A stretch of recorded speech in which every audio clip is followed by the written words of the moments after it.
দুনিয়াতে যে আমরা ক্ষমতা নিয়ে কামড়াকামড়ি করি, মারামারি করি, কিয়ামতের দিন আল্লাহ জিজ্ঞেস করবেন, কই তোদের ক্ষমতা আজকে বল।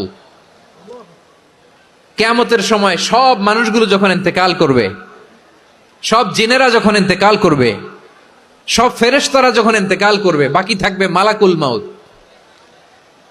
মালাকুল মাউত এসে বলবে, আল্লাহ আপনার কথা মতো সবাই শেষ, মানুষগুলো নাই, জিনগুলো নাই, আমার সতীর্থ ফেরেশতাগুলো নাই, মহাবিশ্বে আর কেউ নাই। আল্লাহ বলে, এখন কে আছে?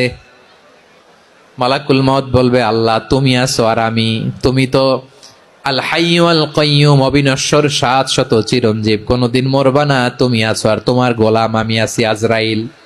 মহাবিশ্বে কয়জন আছে? মাত্র এক হচ্ছেন, আর হচ্ছে মালাকুল মাউত। আল্লাহ তুমি আছো আমি আছি। আল্লাহ বলবে, ঠিক আছে, এবার তোমার মরণের পালা, মুত ইয়া মালাকাল মাউত, হে মৃত্যুর ফেরেশতা তুমি মরো।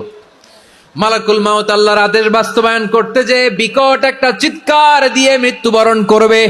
ওই চিৎকার দুনিয়ার মানুষেরা, চিৎকারের আওয়াজ যদি দুনিয়ার মানুষেরা শুনতে পেত, দুনিয়ার মানুষের প্রত্যেকের কানের পর্দা ফেটে মুহূর্তের মধ্যে সব লাশ হয়ে জমিনে পড়ে রইত। ভয়ঙ্কর চিৎকার দিয়ে মালাকুল মাউত বিদায় নিবে, কেউ নাই। এবার বলেন তো, মহাবিশ্বে মহাশূন্য, কেউ নাই, উপরে নিচে সামনে পেছনে ডানে বায়ে কোনো সত্তা, কোনো জীব